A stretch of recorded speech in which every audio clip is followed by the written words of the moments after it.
நமக்கு முன்னுக்கே மனிதர்கள் இருந்தாங்க.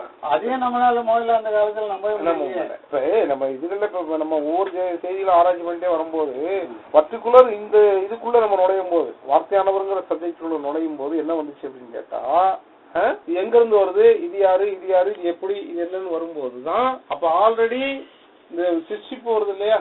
ஆதாமும் ஏவாளையும் படைச்சாரு. ஆதாம்னு சொன்னா கிறிஸ்து, அவருக்குள்ள பரலோக மக்கள் அந்த ஒரு கூட்ட மக்கள் என்ன செய்யறாங்க இருக்கிறாங்க. அப்ப கிறிஸ்து தான் அவனை போய் பழத்தை பூசின்னு சொல்லி என்ன செய்யறாரு, கிறிஸ்து அன்பு தான் ஏவுதுன்னு சொல்றாரு. ஆமா, எப்படி அந்த வித்து வரணும்னா அவன் பழத்தை பூசி வீழ்ச்சி அடைஞ்சு அவன் வீழ்ச்சி அடைஞ்சாதான் அவரு ரட்சகரா வர முடியும்னு சொல்லி சொல்றாருல. அந்த இடத்துல பாத்தீங்கன்னா சிருஷ்டிப்புல நாட்டு மிருகங்களும் காட்டு மிருகங்களும் தண்ணீர் இருந்து வரக்கூடாதுன்னு சொல்றாருல. அந்த நாட்டு மிருகங்கிறது அந்த ஐந்தறிவுள்ள மனிதர்கள்னு சொல்றேன். புரியுது உங்களுக்கு? அந்த ஐந்தறிவுள்ள மனுஷன் தான் ஏவாட்ட வந்து இந்த பழத்தை பூசி இது நல்லா இருக்குன்னு சொல்றான். அதான் அந்த இன்டெலிஜென்ட்னு சொல்றது அவங்க புத்தி கூர்மை உள்ள உலக மக்கள் புத்தி கூர்மை உள்ளவங்களா படைச்சாரு. அதனாலதான் நம்ம தேவநீதி செய்தி தெளிவா சொல்லுது 3 வகையான மக்கள். ஒண்ணு வந்து பரலோக மனிதன். பரலோக மனிதன் பூமிக்கு வரும்போது இங்க கல்யாணம் பண்ணி அந்த கடவுளுடைய பிரமாணங்களை இது பண்ணி அவங்களுக்கு பிறக்கிற பிள்ளைகள் இருக்காங்க இல்லையா, பிரமாணங்களை கடைப்பிடிக்காங்கல்ல, அவங்கதான் பூலோக மக்கள். உலக மனிதன்கிறது தனியா அவங்க உலகத்துக்காகவே சிருஷ்டிக்கப்பட்டிருக்காங்க. அவங்க இதுல சம்பந்தம் கிடையாது. அப்ப தர்மம் அழிந்து அதர்மம் செழிக்கும் போது நான் அந்த நிலநாட்டம் வரேன்னா என்ன பிரச்சனை அப்படின்னு கேட்டீங்கன்னா, இந்த உலக மனிதன் இவனா மாறணும்னு நினைக்கிறதும், இந்த பூலோக மனிதன் வந்து பரலோகத்தை சுதந்திரிக்கணும்னு நினைக்கிறதும். அதான் ரெண்டிய கட்சிப்பு என்ன செய்யலாம், தவம் பண்ணி நான் சாகாவரம் வாங்கணும், பரலோகத்துல சாகாவரம் வாங்கணும்னு நினைக்கிறான். அதைத்தான் ராவணன்னு நினைக்கிறான். இன்னைக்கு நம்ம ஊர்ல பாருங்க, ராவணனுடைய வாழ்க்கையே சொல்றாங்க. ராவணன் வந்து மிகப்பெரிய பக்திமான், சிவபக்தன். அப்படின்னா என்ன அர்த்தம்னா, பரம புருஷன் அவன் ஏத்துக்கிறது இல்ல, பரமாத்மாவாக சிவபெருமானாக கடவுள் இருக்கிறார், அவர் மேல நான் பக்தி செலுத்துறேன், எல்லா பூஜை வழிபாடும் செய்யறேன்னு சொல்லி அவர்கிட்ட இருந்து வரதான் வாங்கியிருக்கான். புரியுதா உங்களுக்கு? அவன் 3 உலகங்களையும் அரசாட்சி பண்ற பவர் யார்கிட்ட இருந்து, ராவணங்கிட்ட இருந்தது. ஆனா பரமபுருஷன் வரும்போது ஒரு சாதாரண கம்பெனி வெளியே வச்சுக்கிட்டு ஒரு சாதாரண ஆனா அந்த இடத்துல நிக்கிறாரு. அதான் விஷயம். அதனாலதான் அந்த இவன் போறான் அனுமார் அங்க போயிட்டு இலங்கைக்கு போய் அவனுடைய இதுக்கு போயிடுறான், ராஜ்யசபைக்கே செவரை தாண்டி போற மாதிரி காட்டுறாங்கன்னு வைங்களேன். உள்ள போன உடனே அவன் கேட்கறான், யாரா இது குரங்கு எப்படிதான் உள்ள வந்துச்சு அப்படின்னு கேட்காம. இதான் அப்ப இவன் சொன்னா நான் ராமனுடைய தூதனா வந்திருக்கேன். ராவணன் கேட்கறான், அந்த அம்பையும் வெளியே வச்சுட்டு காட்டுல வேட்டைக்காரன் இருக்கான, அவனுக்கான தூதன், என்னுடைய சபை என்னன்னு தெரியுமா உனக்கு? அந்த வேட்டைக்காரனுக்கு போய் நீ தூதல்ல சொல்லி நீ என் சபைக்குள்ள நுழைஞ்சிட்டேன்னா நான் 3 உலகத்துக்கு அதிபதி, நீ எப்படி நுழைஞ்ச அப்படின்னு கேட்க. அப்பதான் என்னுடைய ராமனுடைய சக்தியை பார்க்க அப்படின்னு. அப்ப அவன் அந்த இதுல உட்கார்றான். நீ எவனாவது உன் வீரன்ல ஒருத்தன் அசைச்சிருட்டும், நீ நான் சுத்தி போட்டு மேல. அப்ப யாராலும் என்ன செய்ய முடியல, அவனை ஒண்ணுமே பண்ணல. அப்ப அவனும் ஒரு பிரின்சிபல், அதாவது அவன் செய்தியை கெடுக்கணும் கெடுத்திருந்திருக்கலாம். இல்ல அதான் சொல்றோம், அவன் சிவபக்தன், அவன் அந்த மாதிரி தப்பெல்லாம் பண்ண மாட்டான். அதாவது அந்த மாதிரியான பெயர்ந்து இருக்கலாம். இப்ப இன்னைக்கு கிறிஸ்டியன்ஸ் நம்ம வந்து அவங்க ஏத்துக்கல, செய்தி ஏத்துக்கல, இதுல அதுன்னு சொல்றோம்ல. ஆனா இன்னைக்கும் கல்யாணம் ஆகாம எத்தனை பிஷப்பு, எத்தனை இவங்க அந்த கண்ட்ரோல்ல இருக்காங்கல்ல. கன்னியாஸ்திரியில இருக்காங்க, இதுல இருக்காங்க, சாமியார்கள் இந்துக்கள்ல இருக்காங்க, முஸ்லீம்கள் எவ்வளவு பயபக்தியான இவங்கெல்லாம் இருக்காங்கல்ல. அவங்க வந்து பரமபுருஷன் தான் யாருங்கிற அந்த இதுதான் தெரியாத ஒழிய, கிறிஸ்துவ குறித்த அறிவுதான் கிடையாது ஒழிய. அது மாதிரி அவனுக்கு பைபிள் நல்லா தெரியும், அவனுடைய வேதங்கள் நல்லா தெரியும். 2வது அவங்க கடவுள்னு சொல்ற அந்த வல்லமே அவங்க டைரக்டா பட்டு இதுல என்ன சொல்றாங்கன்னா, நீங்களும் நான் யாராவது இருக்கட்டும், சிவபெருமான் தவம் பண்ணா சிவபெருமான் வந்து வரத்தை கொடுத்துருவாரு. அதுதான் காட்டுறாங்க, நிறைய டிவியில கூட கதையெல்லாம் வரும். வரத்தை வாங்கிட்டு அவருக்கு வேலையே, அதுதான் விஷயம். அவரோட திரும்ப காட்டுறாங்கல்ல. அதான் நாராயணருக்கு என்ன இருக்குன்னா, அவங்ககிட்ட இருந்து கொடுத்த பவரை திரும்ப புடுங்குற சக்தி தான் இருக்கு. ஆனா அது காலக்கெடு ஆகும். அதனாலதான் ஐயா சொல்றாங்க, பரலோக மனிதனுக்கு பொறுமை தேவைங்க. ஏன்னா அந்த காலக்கெடு வரைக்கும் வந்து அவர் கூட 10 பேரை வந்து அவங்க வச்சுதான் அதை அதர்மத்தை அழிக்கணும். இதுதான் நாராயணோட வேலை. அப்ப அந்த ராவணன் வந்து நல்ல பக்திமான் தான். அப்ப அவனால ஏன் செய்ய முடியலன்னா, இப்ப நாராயண அவன் சாதாரண மனிதனா, அவரை சாதாரண மனிதனா பார்த்தாங்க. அது சாதாரண மனிதன் மட்டுமில்ல, ஒரு வேடம் தானே, ஈஸியா தாய்க்கலாம் நினைக்கிறேன். ஆனா அவர் தான் விஷ்ணுங்கிற அந்த இது அவனுக்கு யாருக்கு இல்லை முடியல. நமக்குமே அதான். இப்ப நீங்க நான் சொல்லிட்டு போலாம், சும்மா வாயில சொல்லிட்டு போலாம், சீவன் தர்க்கமா அதுக்கு நானும் கிறிஸ்து தான் எடுத்தேன், இப்ப என்ன கெட்டு போச்சு, சரியா போங்க அப்படின்னு வரும். இது என்ன பிரச்சனைன்னா, அதுதான் ஆசிரியர் சொல்றாரு, அழகா சொல்றாரு. அதுல அப்படியே எல்லாரையும் விளையாடிச்சுட்டு வர்றாரு. என்ன சொல்றாரு, அந்தோடு இப்படி பண்ணான், அவன் பிள்ளை இதாயிடுச்சு, அவன் வந்து சாணி எழுறான்னு சொன்னேன், இப்படி அவன் கௌரவம் பாக்குறான், என்ன செய்ய மாட்டாங்க, நீ எனக்கு எதிர்த்து வா, இதே வார்த்தை சொல்றாரு, நீ எனக்கு எதிர்த்து வா, புரியுதா? நீ சரியான ஆளா இருந்தால் அது என்ன செய்யாது, ஒண்ணும் செய்யாது. இல்ல நீ தேவநீதி இல்லாத மனுஷனா இருந்தா அது உன்னை பாதிக்கும் அப்படிங்கிறாரு. நீ யாருன்னு சொல்லுங்க. இந்த 24, 25 பேரை கூட்டிட்டு மலேசியா போனாருங்கிறது எனக்கு நானும் சொல்றேன்ல, அது அப்பெல்லாம் அவருக்கு முடிஞ்சிருச்சு. டைம் முடிச்சு. எப்போ அவர் வந்து என்னுடைய ஸ்டீரிங் வேலை இது போயிருச்சு, புரியுதா? அதுதான் நீங்க அந்த பிப்ரவரி 24, 2006 பிப்ரவரி 24 வரைக்கும் கொடுக்குற செய்தியும் அதுக்கு பிறகு கொடுக்குற செய்தியும் டிஃபரெண்டா இருக்கும். ரெண்டாவது, அவருடைய சொந்த இஷ்டத்தின்படி பாரு மாத்தி காட்டுறேன்னு சொன்னாரு, ஆனா நடக்கல. அது மாத்திரம் இல்ல, இப்ப இன்னைக்கு நானே நிறைய நேரங்களை யோசிப்பேன், ஒருவேளை பரலோக மக்களை உள்ள வச்சு பூலோக மக்களை வெளியே விட்டு என்ன இருக்கும் கொஞ்சம் யோசிச்சிருவோம். நான் இவங்க பூலோக மக்கள் இவங்க பரலோக மக்கள் நான் சொல்ல வரல, நான் அந்த அர்த்தத்துல பேச வரல.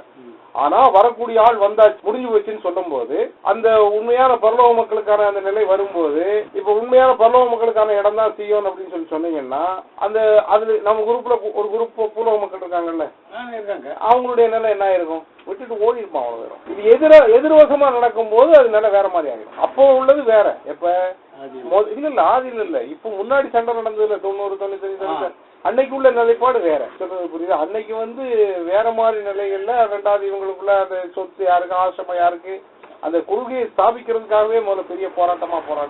ஆமா, இப்ப இது ஈவோ தயவோ பிடிச்சிருந்தா இது செய்தி இப்படி வந்திருக்காது, வேற மாதிரி போயிருக்கும். இப்ப இதனுடைய நோக்கமே என்ன அப்படிங்கறது நமக்கு நிறைய பேருக்கு தெரியாது. அவர் அதான் சொல்றாரு, ஒரு கூட்ட மக்கள் அந்த விசுவாசத்தை எடுத்து வரணும். அதைதான் அவர் சொல்றாரு.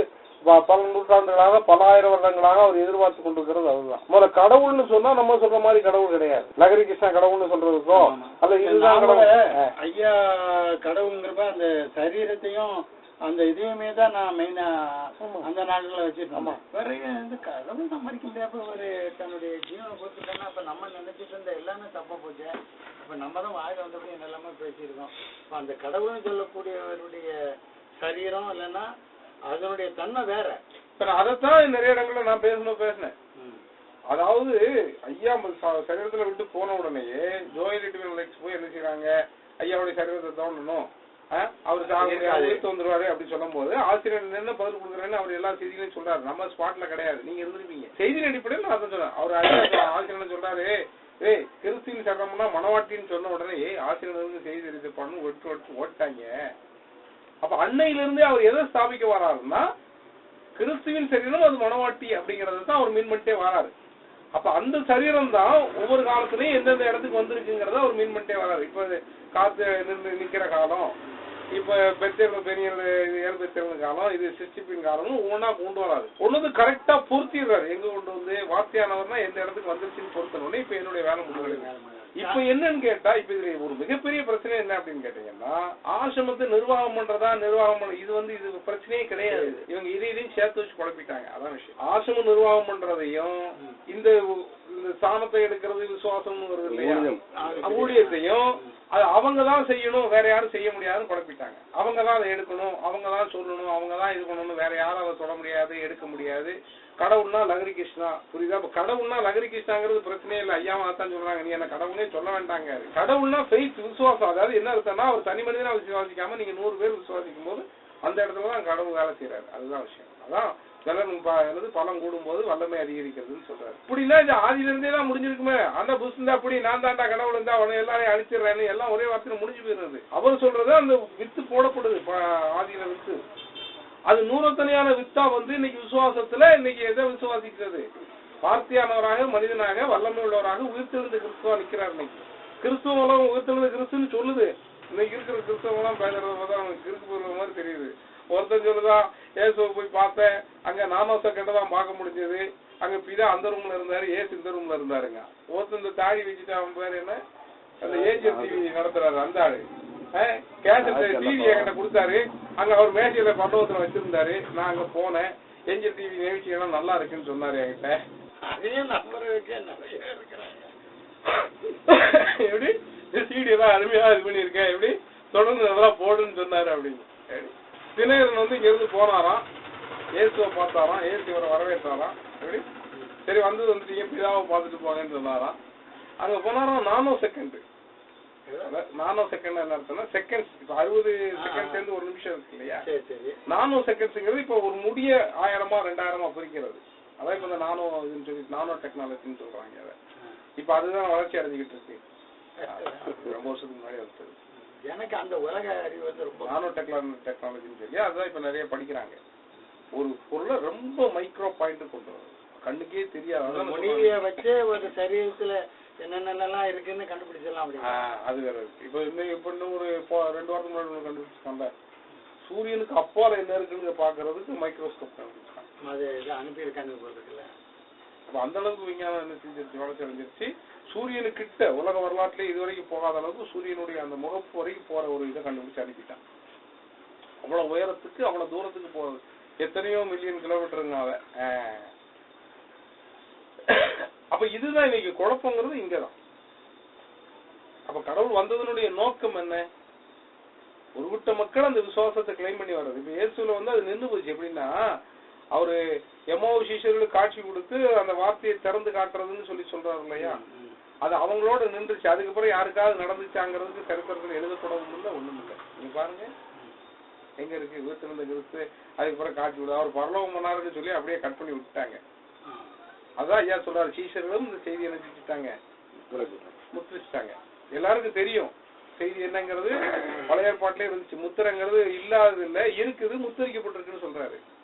இப்ப நான் முத்திரைகளை திறந்து உங்களுக்கு காட்டுறேங்க. இது ஒண்ணும் இல்ல, அந்த பரமபுருஷனா கடவுள் மனிதனா இருக்காருங்கிறத இவர் எப்பவும் காட்டுறாரு. அப்ப இந்த மனிதன் ஆதியில இருந்தே இருக்காரு, அந்த மனிதனை நீங்களா இருந்திருக்கிறீர்களா?